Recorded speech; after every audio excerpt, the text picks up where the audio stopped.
Hello there, welcome to Third Eye Africa TV. This is the newspaper review segment. It's a segment where we do justice to what we have on our national dailies. And I'm joined by Charles Agedo, and together we'll be looking at what we have on our newspapers. And trust me, when he's here, be rest assured that he is going to dissect everything that we have here. Good morning, Charles, and welcome to the newspaper review segment. Good morning, Margaret. Thank you for joining me this morning. It's a pleasure to be here. Okay, I want us to start with the leadership newspaper, and let me say it's trending. What we have trending for some days now. It says, "I'm still in pain. Freed Ibom Air passenger." Emerson says it's on page 7 of the leadership newspaper. K1's ban reduced. Emerson released after Kiamo's intervention. Freed lady offered 500k job. Looking at the extent of, will I say, damages or humiliation, you can also say brutality, if you want to add that. Do you think the job offer, the ambassadorship, and every other offerings is enough to compensate this lady? Well, I was not going to even comment on that, but since you're asking me, I will just make my own opinion known. It's there. She says she's still in pain. Yeah, that's not my biggest catch from that. There are other stories on that paper. There's the biggest bold headlines there. But you see, in Nigeria, we are the ones that really amplify some of these things that don't need to be discussed. But the only thing I want to say about that very particular issue is not whether she's in pain or not. It is the motive behind withdrawing the charges against her. You know, I would have loved a situation where we test the extent of who was wrong and what went wrong in that incident in Ibom Air. For me, she was brutalized. She was maltreated. But, you know, when there is a reaction, there must be an action before a reaction. So nobody knew the extent of what actually transpired because the video started from halfway into the story. So we didn't follow the story from when the incident started. If you check the video you showed me in one of your programs where you were trying to show me that she actually slapped the air hostess. But if you listen to the girl in question, the Emerson Comfort, when she slapped that girl for the last time, which is the one that was captured that we saw, she was asking a question. Ask her, what did she do? What did she do? And I heard she was asking for the Ibom Air to release the CCTV footage from the aircraft to see what actually built up to that point of that altercation that they had, that people noticed that she was actually slapping people. She wanted to go out, but the air hostess prevented her. Yeah, but for me, I think hurriedly withdrawing the case, the aviation minister stroke the federal government saying that they should drop all charges against her and make her an ambassador and all of that, there is a motive to it because there was a Kwam 1 incident that happened that made Nigerians in a hilarious manner name this girl's incident as Kwam 2. You know, Kwam 1 is King Wasiu Ayinde Masha. That's the acronym that make up Kwam 1, K1, the ultimate. So he's a popular musician in Lagos, and I know he's a very big supporter of the present president, Asiwaju Bola Ahmed Tinubu. Allegedly. Yeah. Not allegedly, they are friends. I know they are friends. I was in Lagos for 8 years for Tinubu's governorship in Lagos, and I knew how many songs Kwam 1 has done and mentioned Tinubu inside the music. And when Kwam 1 lost his mother last year or early this year, he came to the National Daily to say, Tinubu visited me. So Tinubu visited him actually when he lost his mother. So they are friends, and they are friends. I know he's a big supporter. But I'm saying that in order to douse the offense of Kwam 1, they tried to use this girl's case to level up. Because if Kwam 1's own was not this amplified, even if it was not the same exact incident, but I think there's a connection between the charges being withdrawn and using it to balance what is being, because what is good for the goods is good for the gander. So they know that they cannot treat X differently from B. And that is why I think I would have preferred a case where the girl would take her own rights up of what was done to her. Fine. If somebody go against aviation rules and regulations, there are provisions in aviation law that stipulate how that person should be treated. But was that how she was treated? And if that was not how she was treated, in the manner she was treated, she also had that right issues to press charges, to tell them that you humiliated me publicly, you assaulted me, or you, whatever charges she wants to press. So, but this idea of making her ambassador, making K1 ambassador, the question is, what message are you passing to the other Nigerians? What lessons do Nigerians stand to learn from this incident? Take you from that are you telling me that it is not right for you to go against the law, that you will be recognized and rewarded with ambassadorial appointments? Yeah, talking about the issue of Kwamwan, would you say being appointed as an ambassador is because of his influence with the president, or the president has an influence in it? I'm just giving you an open analysis. It is not left for the viewers, for the public to add one and one together and make their two. But I'm telling you that it is because some people, we are living in a country that looks like an animal farm, where some animals are more equal than the other. Yes, some animals are more equal than the others in the story of the animal farms. So that is what it looks like. So for me, I think if Kwamwan was not treated or maltreated, so to speak, the way this girl was handled, and at the end of the day, she was quickly, justice is something that seems to be delayed in Nigeria.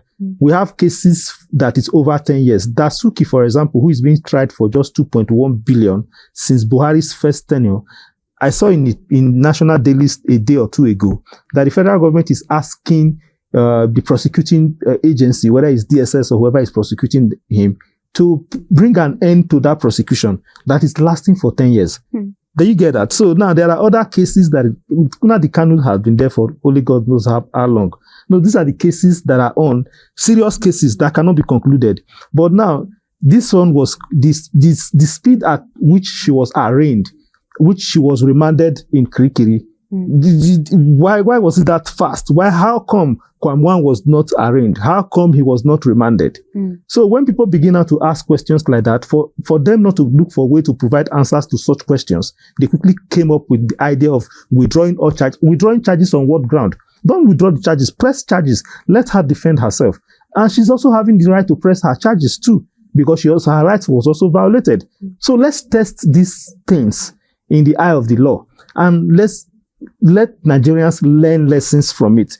Let those who are also planning to exhibit such attitude in the nearest future know where their right starts and where it ends. So this idea of coming to reward her with ambassadorial nominee, withdrawing charges against her, to me, is nonsense, because I wouldn't have reacted to that if you had not asked me honestly. Okay. Because it's not the case for me to react to. All right, let's look at the bold headline. They're still on the leadership newspaper. It says, reactions as Tinubu orders review of revenue retention by NNPCL orders. It's on page 4 of the leadership newspaper. I want to react to that. I think that's the yes, those are the kind of stories we should be reacting to, because those are the national issues. Because this girl's issue with Akwa Ibom, to me, is nonsense. I don't want to react to them. I have not posted anything regarding that story, and I don't want to post anything regarding it, because it's useless to me, because it does not add value to our national life. It does not add value to Nigeria's economy. Now, talking about NAPC and the presidency, I also saw a story somewhere where the marketers are telling the NAPC to complete work in NAPC Port Harcourt refinery, to complete the rehabilitation, or Ojulari, the NAPC headsman, should resign. So to me, that makes sense. So it's a challenge. So how much have you gathered from revenue, and what have you done with these monies? So fine, if he's asking them to review it, is a good way to go. So, but I also saw a different story there that also attracted my attention, which is talking about FRS. Is this very tiny write up there, but I think you skipped it. You should look at it. They're telling us that the peace by the armed forces in Niger Delta has helped them to meet their revenue target. So these are issues that we should be talking about, because of the nature of our station, the kind of work we do. So peace is what we are asking for, because where there is no peace, there cannot be meaningful development. So if they are attributing the high revenue achievements they made was as a result of peace, then the government should begin to look at how to make this peace and stability permanent, in our country. And talking about the other stories that are in that same paper That's on page 6, that I would like to react to is another one that talked about 1,500 escaped inmates recaptured in 15 years and over 7,200 still at large. So that raised a lot of questions, because even recently there was another jailbreak in Kefi. So these are security issues that are primary responsibility that we should be concerned about when we want to review headlines and dailies. And there is another one that should make a bold headline on that paper. So sometimes I look at the editors of these papers. I want them to rethink when they want to do their headlines. Stories that should make bold headlines, they'll keep it at the corner piece. Story that should be at the corner piece, they'll put it as their bold headline. So I don't know where they keep their priorities. Look at this one that says that we must keep animals in ranches to end farmer-herders clashes. This is coming from the Chief of Defense Staff. And he has not said this for the first time. He has said it and say it again. And he keeps re-echoing it. And nobody's talking about it. So these are the issues. So for me, bringing story of the Ibom Air in front of me as my first reaction this morning, I would have just told you to just skip and move forward. But for you not to think that I don't have anything to say about that, was what I was just trying to let's react to the page 6, the story on page 6. It says we must keep animals in ranches to end farmer-herder clashes. That's from the CDS. I don't think it's a good point for that. Is what I've just said to you now, that those are stories that should be making bold headlines in front of pages, not coming to tell me how NPC is going to protest, whether they are going to do rearrangement in their revenue, whatever it is they are writing there. So for me, there are issues of national importance. Today, we are battling with farmer-herder clashes. Lives are being lost. Food. There's a story I want to react to later that talks about hunger in Sokoto. Yes. Do you understand? So those are issues. Nobody is talking about that. So we are coming to talk about one girl that slapped one air hostess, whether he was trying to do this or that. To me, those are nothing,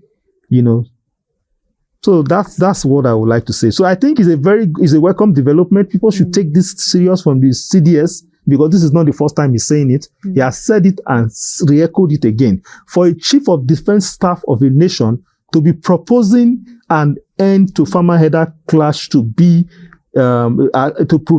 proposing ranching as the way out to end insecurity, insecurity that is farmer-herder clashes related. I think it is not coming from somebody that you should just wish away. It's not coming from a politician. It's coming from somebody that has intelligence. It's coming from somebody that has first-hand information. And I think the president, the National Assembly, they should begin to look in that direction and take what this Chief of Defense Staff is saying and has been saying and recurring today in the, on Leadership newspaper very seriously. I want to agree with what the CDS are saying, because you look at the FCT, you are in the bus, you are moving, and you see cows just moving around in the Federal Capital Territory, just lurching about openly. It shows that we don't have maybe there's no proper place to keep these cattle, or there's no, just like that, no place, just roam about. The whole street is messed up. Just in front of us here, if you go to the front of Federal High Court, is that not the one that is very close to us here? Yes, and the Secretariat, you see them there. Just in front of Federal High Court, on my way home yesterday, a heap of cow feces was just littered around in front of the Federal High Court of Justice. So that speaks volume. That speaks volume. So, but I think they should not leave the job of establishing ranches to the owners or the headers alone. The government should look into the direction of, instead of the First Lady waiting for people to be killed in Benue or other places and going there to drop 1 billion. 1 billion for God's sake can construct a ranch in a certain community. But are the people ready to keep their cows in the ranch? You make provision, because if you are telling me to do A and the option that is supposed to be the B, what you want me to do, if you don't want me to trade by the roadside, build an affordable market for me and let me not go in there, then you cannot begin to enforce my not staying by the roadside. So you can't stop them from moving around when you have not made provision for ranches. But looking at the cost of maybe tendering to cows when they move around and keeping them in a ranch? Don't you think it's more costly keeping cows, cattle in the ranch? I don't know which is more costlier. When you talk about costlier, do you know what it means for you to maintain them? What does it take to maintain? What does cow eat? They eat grasses. When you keep them, you just confine them. The cows that move around, that trek from here to Nasarawa, from Nasarawa to Benue, they are more likely to be malnutritioned than the one you ranched in a place and feed well. Do you know the exercise they go through walking from here, from one place to the other? That's why you see our cows are always looking lean and unkept. So, but if you check in Western world, that is the same system that has worked for them. Do you see them doing open grazing in Western world? Don't they eat cows? They eat cows, but they don't take them around the streets. It was banned there. Yeah, but before it was banned, government made provision for ranches. So if they are subsidizing fertilizers for farmers, they can also find a way to create these ranches in a way where the herders don't have to pay through their nose, because if they do that, it will have a ripple effect on the cost of beef. You understand? Because they will transfer the cost of maintaining their ranches into the cost of buying the meat. That is understandable. That is where the government needs to come in.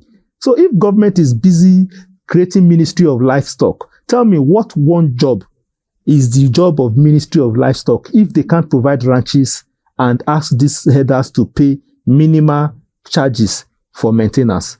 Don't they build motor parks around and tell people to come and pay to load their passengers from motor park? The same way you create ranches.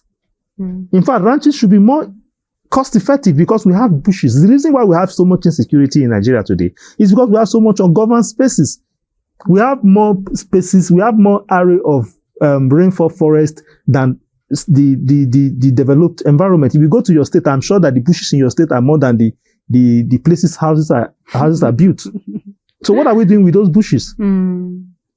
Okay, I want us to react to another story on page 6 of the leadership. It says federal government stops establishment of new universities and others. Don't you think this is coming at a wrong time? Or this is what should have been done since?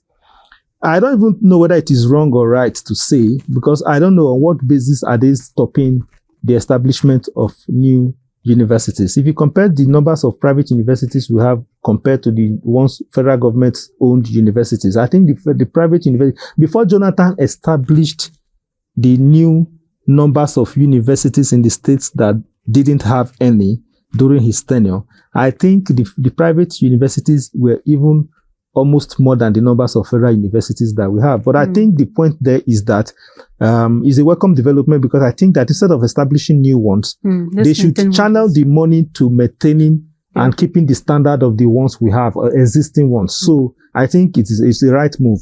Let them suspend establishing new universities here and there. Let's check this level of infrastructures in the current existing ones. So channel the money you're supposed to be using to build new ones. But I think it's almost about balance now. I think every state in the federation has a federal university. So that, to me, is fair enough. So if we have in every state, then let's stop it there, at least one in every state federal university. But going forward, instead of establishing new ones, channel that fund to upgrade the ones that are currently available. As we're still talking about going on strike. So, and everything is fund related. So why establishing new one when you can't, maintain the ones that are already in existence? But don't you think it's an attempt to maybe stop private universities from coming? No, federal universities is what they said. They didn't stop private universities from establishing new ones. It's federal universities. Government has no business with telling, if I have money, I want to build a university today, I'll still build one. That is not going to be counted as federal government-owned university or state government-owned university. That is not what the story says. Government will stop establishing federal university for at least the next 5 to 7 years. That is the story. So it's not preventing private universities owners from establishing. Still talking about education, because it's very, very important, our educational system in Nigeria, because looking at everything, maybe the strikes, ASU threatening to go on strike is something we really need to talk about. And that story is on page 8 of the leadership newspaper. It says JAMB to screen over 500 underage candidates by September. What does this say about? Okay, what that means is that JAMB has said that they have pegged the age for young ones to, because parents nowadays, they quickly throw their words into kindergarten early enough that they leave secondary school even before the age of 12. So there is a standard. Secondary school is not meant for kids. I mean, university is not meant for kids. It's meant for adults. You know, ideally, you know, the age for you to be in 100 level should be from at least 18 years. So since you're an adult, because university, you are supposed to be in university as an independent-minded person, somebody that is matured enough to handle pressure, whether it's courtesan, whether it is peer influence and all of that. You should be of age, especially for young girls and boys. So you are not supposed to be a child in the university. So that hurriness is what they try to tame by trying to peg age limit to when a child should go into the university. Initially, they wanted to put it at 18. But at the end of the day, after, you know, back and forth reaction from parents and all of that, so they brought it back to 16. So there's a reason for that. So now the screening is to check those that are not up to the age of 16 that might want to smuggle their way into the university. That's what the JAMB is trying to do there. I remember when this issue happened, this issue of age, the masses, they complain that this pegging of reducing the age or it's going to affect the masses, not maybe the children of our leaders, because most of them, they don't school here. It's not selective. Even those that don't school here, globally, there is an age limit to when you can go into. That's why when you are applying for an admission, they ask for your birth certificate. The reason why you have to provide your birth certificate or age declaration is to know whether you are of age. Even driver's license in the Western world, you have to attain a certain age before you can own a driver's license and drive a car on the road. So driving is not made for kids. So education is also applicable to education. University education is not for those that should be in secondary school. It's not for those that should be in primary school. So hurriedly graduating your child from secondary school at 12 and you want him to be at 100 level, going to be in class with adults that are not of his age. So that cannot, you know, guarantee the child's success in life. That's the point. Well, what about if this child is smart? It doesn't matter. When you are smart, you should be smart with your age group. Your smartness should not be coming to outsmart those that are older than you. Smartness should be determined at the same level. Why is it that when they are doing football screening, football age, they don't, when they are even doing athletes or any kind of sports, there's age limit. They don't encourage overage. They don't encourage underage. So you compete favorably with these people in your age group. That is what it's meant for. All right. Let's move over now to... remember, smartness does not come by age. Yes. Let's move over now to the Vanguard newspaper. And the story I want us to react to there is on page 8. It says, federal government... Okay, we've talked about that story. It says, invasion of Obasanjo Library to sue EFCC demands 3.5 billion compensation. What should you say to that story? From the Vanguard newspaper. Yes, Vanguard newspaper. Yeah, well, they have right to sue because I think I have also been a part of that advocacy for EFCC to do their due diligence before they raid or, you know, carry out raid or, you know, arrests, you know, because there's right to privacy.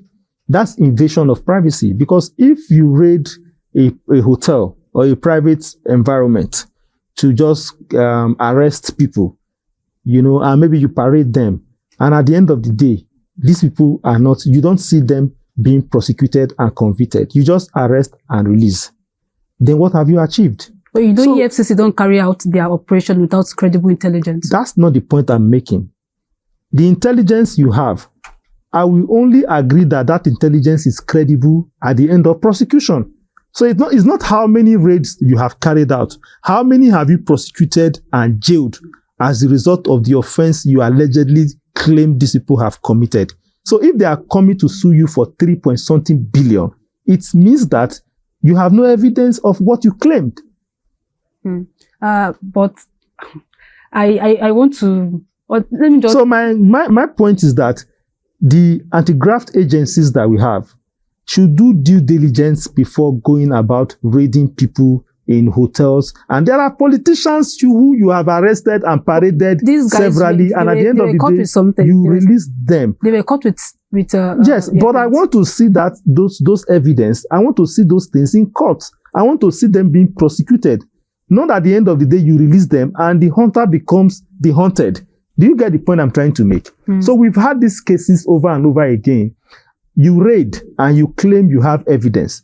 But at the end of the day, the evidence seems not to be substantive enough for you to prosecute and send these people to prisons or whatever their offense, whatever the penalty for their offense says. It's internet fraud. Yes, so I want to see them prosecuted for internet fraud and convicted. But this is not the first time the EFCC have That is the point I'm making. That when you arrest, it shouldn't end up that when you arrest and say you arrest people for alleged crime, and at the end of the day, the alleged persons are coming back to sue the anti-graft agency. It's a slap on the EFCC for you to carry out arrests, and at the end of the day, the people you arrested are coming to sue you for whatever it is. So it means you have not been able to substantiate your case. So for me, when sting operations are to be carried out, you should ensure that this investigation, we should spend more time investigating before arrest, so that you don't just arrest and release. 2 days ago, Aminu Tambawa was invited and arrested and detained by the EFCC for allegedly withdrawing 100-something billion from different bank accounts. Yesterday, we heard he has been released. I want to see the end of that case. So why arrest and just release? Arrest and release. So that's my question to the EFCC this morning. But the FCC, according to how the FCC will put it, they'll be charged to court as soon as investigations are concluded. They will be charged to court. But depending on when they will be charged to court, they are suing you. You also will be charged to court. So don't arrest people that will end up suing you.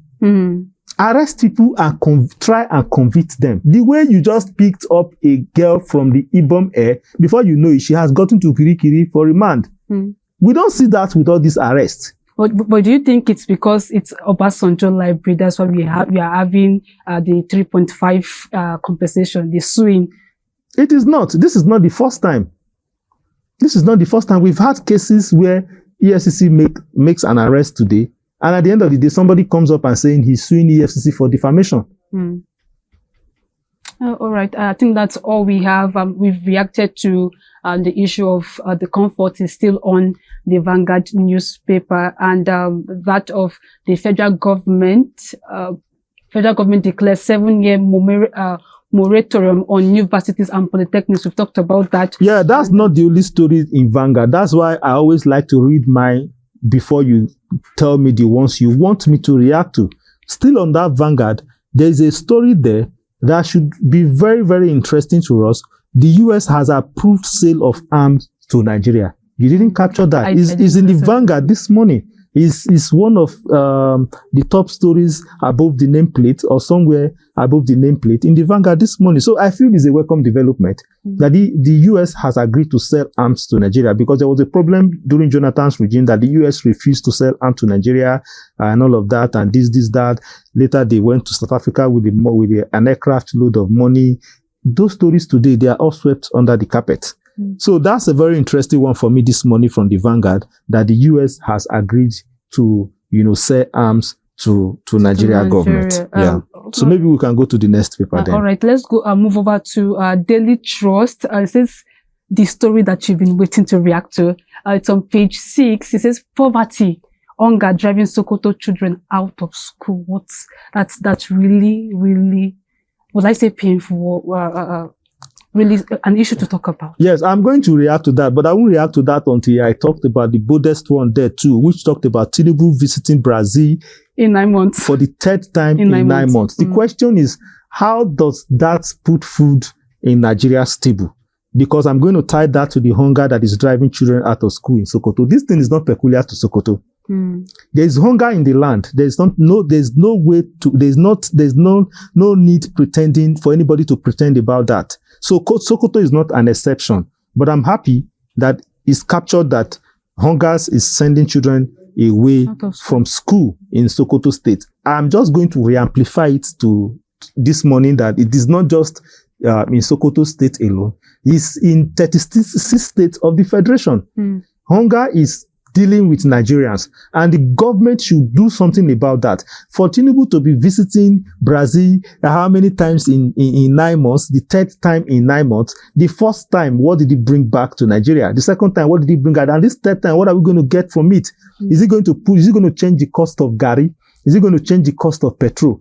Is he going to change the security situation, the killings, the header-farmer clashes that we talked about earlier? So some of these visits, how does it translate to economic benefits of Nigerians? That is the question we should be asking this morning. Yeah, still talking about that poverty and hunger driving Sokoto children out of school.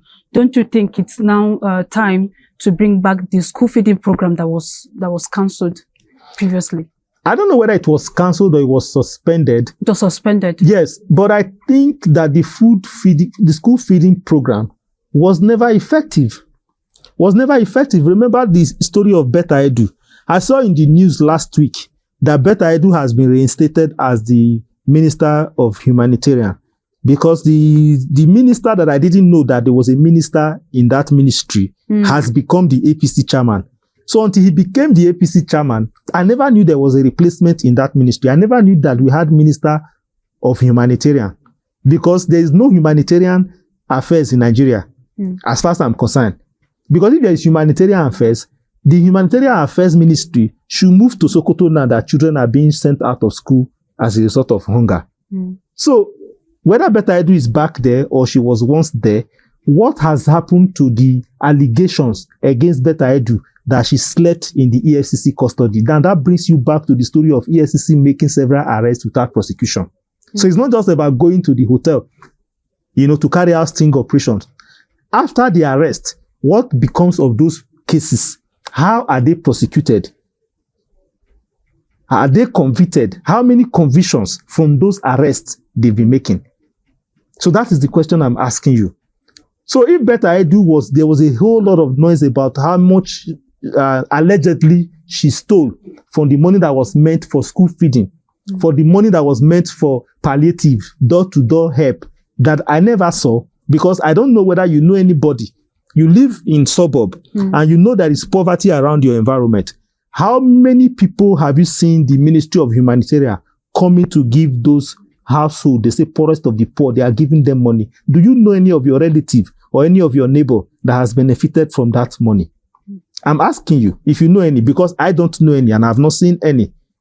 So those are the issues. So coming to say you want to take one egg, you want to take a plate of rice and go and share to children in school, that shouldn't be the solution to Nigeria's problem. Why can't we have a national policy that will force down the cost of food in the market so that the poorest of the poor can buy those food? Why can't there be if you withdraw subsidy from petrol, why didn't you put the subsidy to agriculture so that you can subsidize food so that people can afford to buy it?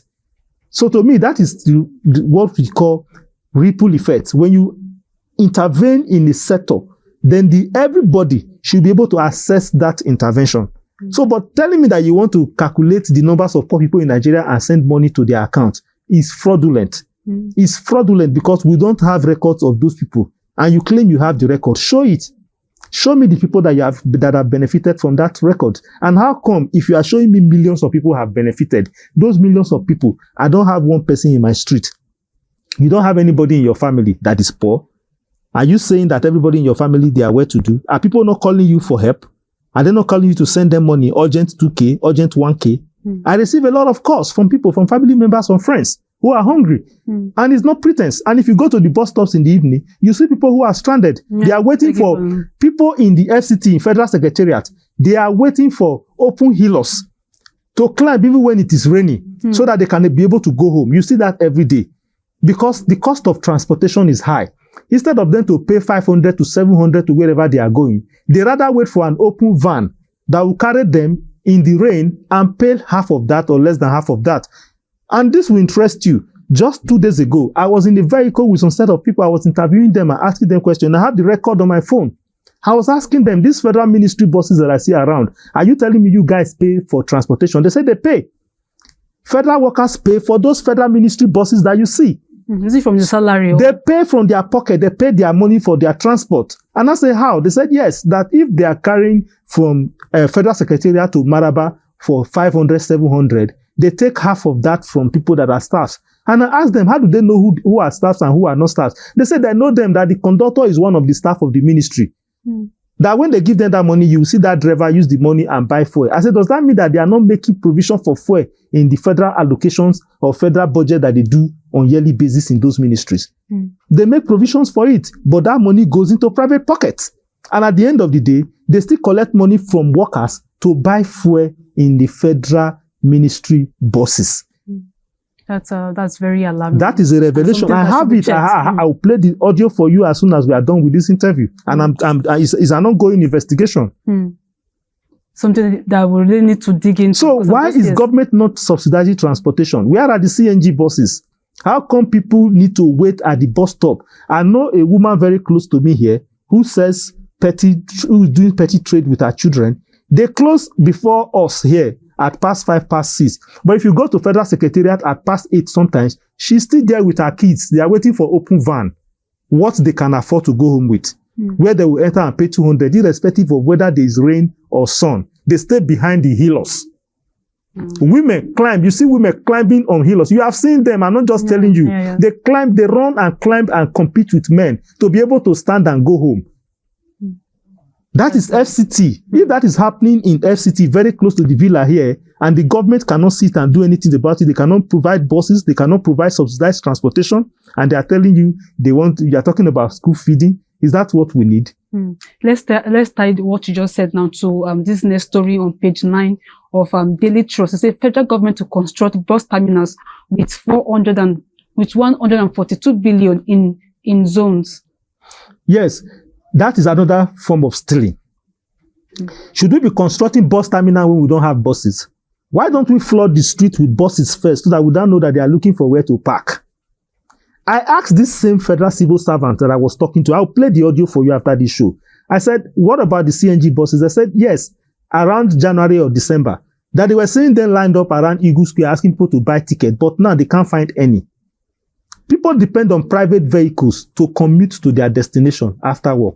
The same thing when they are coming to work in FCT. So if that is happening in Federal Capital Territory, what do you think is happening in states?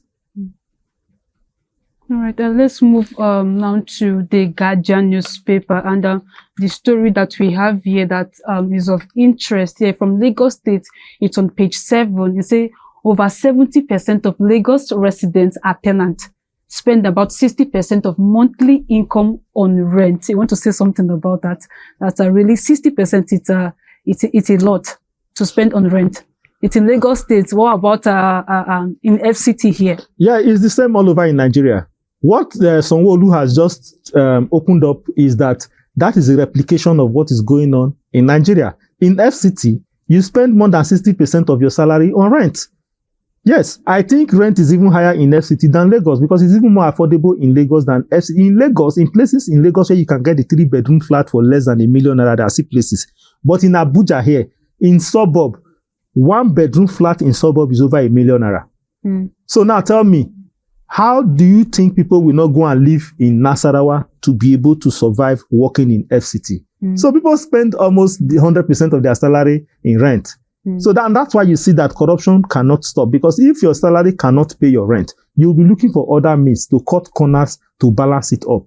Or you will live very far, or you will have to climb open hillocks to go home in order to meet up with your salary. And that's the reality. Yeah, that's the reason why we see for people that can't afford maybe rent, or you see them staying at their workplace just to be able to reduce the cost of the rent that they will have to pay. And the next story here, still on Guardian newspaper on page 3, it says fake orders ministers to forward list of projects for scrutiny. That's really a good one, trying to hold our ministers accountable.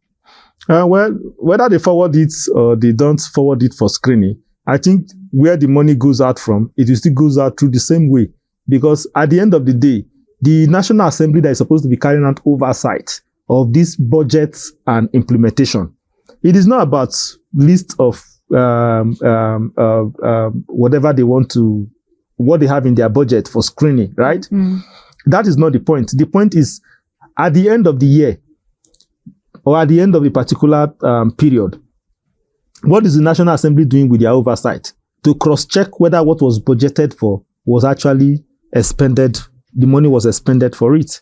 So people keep budgeting about, like I said about the federal ministry bosses that people are paying, not people, staffs are paying. If you go all the ministries, so they have asked me to come and investigate further from 3 to 4 p.m. that I will see them, that they will enter, that when it's time to collect money, they will tell the people that are federal ministry staffs, pay 400 if it is 800 naira transportation. If it is 500, they'll collect 250 from them. They know who those, but what they do, the only priority they give to them is that they allow staffs to fill the bus. On Mondays, there is no way they carry other people. They only carry staffs because they say if you don't come out early, you would even not meet the second trip because they go first and second trip. So what they do, if the bus is half filled, they'll start picking other passengers to fill it up from that same Eagle Square there. Eagle Square, very close to the villa. It's not happening where and in an imaginary places. So it's happening very close to the villa here. So they'll pick other people and tell those people to pay from here to Jikwe or Nyanya, for example, which is 500. Then the people that are staff of that ministry will pay 250 or 300. That is what is going on in Nigeria today. You can go on. So corruption is endemic in the system. It's not whether ministers asked or FEC is asking ministers to bring the list of whatever they are doing to scrutinize. Then after scrutinizing it, when that money is released, who follows the money to ensure that what the money was released for, it was actually done, carried out? The National Assembly that is supposed to carry out oversight function, they are looking for their own cuts. So at the end of the day, you just look at the committee chairman who is supposed to be oversighting a particular ministry or agencies and tell him, okay, look, we have this amount of money, but this goes to you for your sitting allowance and for your oversight. You are coming for oversight and putting you in a hotel. I'm taking care of your feeding. What are you going to oversight? All right, that's something to really question there. We can go on and on talking about what we have here, but we have to run because we've exhausted our time. It's so good having you join us on today's newspaper review segment. Join us next time as we bring justice to what we have on our national dailies. My name is Margaret Adewale. It's so good to have Charles join us on today's episode. It's always a pleasure. Yeah, thank you very much. And thank you, Margaret. To our viewers, always watch Third Eye Africa TV because we give you the best of the best. Thank you for watching.